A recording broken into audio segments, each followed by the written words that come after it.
Hi viewers, welcome to my channel Shadruchulu by Kiran. రేపే కామిక ఏకాదశి. అసలు ఈ కామిక ఏకాదశి అంటే ఏమిటి, ఈ పేరు ఎందుకు వచ్చింది, ఈరోజు ఏం చేయాలి అనే విషయాలు మనం తెలుసుకుందాం. ముందుగా మన ఛానల్ని ఫస్ట్ టైం చూస్తున్న వాళ్ళు సబ్స్క్రైబ్ చేసుకోండి. కామిక ఏకాదశి. కామిక అంటే మనకి తెలిసిందే, కోరిక. పేరులోనే ఉంది కదండి, కోరిన కోరికలు తీర్చే ఏకాదశి అని. కాబట్టి ఈ కామిక ఏకాదశి గురించి ఈ వీడియోలో ఇప్పుడు తెలుసుకుందాం. ఇక కామిక ఏకాదశి. ఈ కామిక ఏకాదశి ఎప్పుడు వస్తుంది అంటే ఆషాఢ మాసం కృష్ణపక్షంలో వచ్చే ఏకాదశికే కామిక ఏకాదశి అని పేరు. కామిక ఏకాదశి అశ్వమేధ యాగాన్ని నిర్వహించడం అంత పవిత్రమైనదిగా పరిగణించబడుతుంది.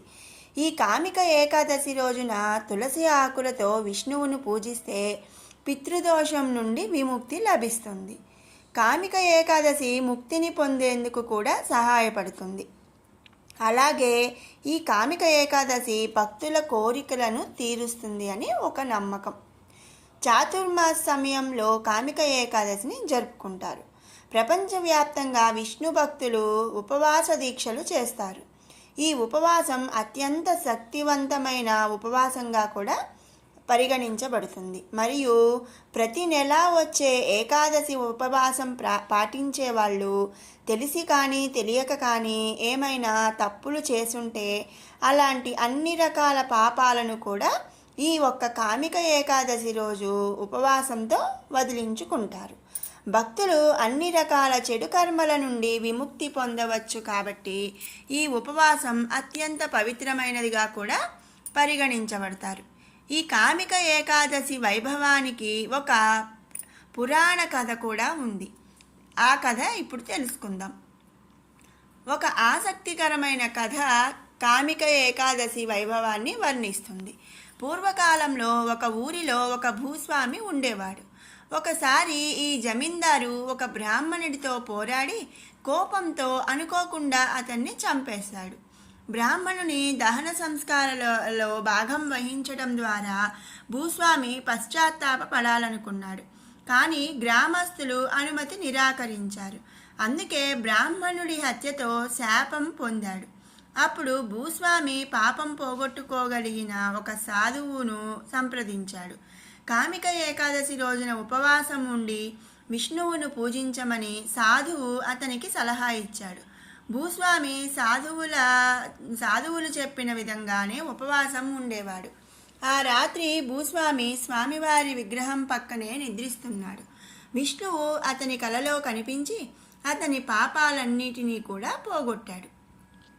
కామిక ఏకాదశి కథను శ్రీకృష్ణుడు యుధిష్ఠిరునికి చెప్పాడని కూడా నమ్ముతారు. దీనికి ముందు వశిష్ఠుడు మోక్షాన్ని పొందిన దిలీపరాజుకు కూడా చెప్పాడని మన పురాణాలు చెప్తున్నాయి. పవిత్రమైన రోజు బ్రాహ్మణుడిని చంపిన పాపాన్ని కూడా నిర్మూలిస్తుంది.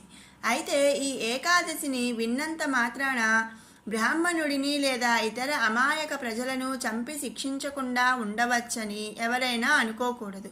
అలాంటి పాపం గురించి తెలుసుకోవటం కూడా శిక్షార్హమే. ఎవరైతే ఈ కామిక ఏకాదశి మహిమలను విశ్వాసంతో వింటారో వారు అన్ని పాపాల నుండి విముక్తులై ఇంటికి తిరిగి వస్తాడు. విష్ణులోకం వైకుంఠం. ఈ రోజున శ్రీ మహావిష్ణువును పూజించిన వారికి అపారమైన పుణ్యాలు లభిస్తాయి మరియు పాపాల నుండి విముక్తి లభిస్తుంది. ఇక కామిక ఏకాదశి రోజు వ్రత నిధి ఆచారాలు విషయంకి వస్తే, కామిక ఏకాదశి రోజున భక్తులు తెల్లవారుజామున స్నానం చేసి విష్ణువుకు అంకితం చేసిన ప్రార్థన తర్వాత పంచామృతాన్ని విష్ణుమూర్తికి సమర్పించాలి. అలాగే రంగురంగుల పువ్వులు, తులసి ఆకులు, పళ్ళు, పాలు మరియు నువ్వులతో పూజిస్తారు. కామిక ఏకాదశి రోజున బ్రాహ్మణునికి భోజనం పెట్టడం మరియు అతనికి కొంత డబ్బు, దీపాలు, వస్త్రాలు దానం చేయటం కూడా చాలా ముఖ్యమైనది. ఇక ఈ ఏకాదశి వ్రతం ఆచరించలేని వారు ఈ మంత్రాన్ని 11 సార్లు జపించినా కూడా ఆ కామిక ఏకాదశి వ్రతం చేసిన ఫలితం లభిస్తుంది. ఓం నమో భగవతే వాసుదేవాయ నమః. ఈ మంత్రాన్ని 11 సార్లు జపించినా కూడా ఎంతో మంచిది.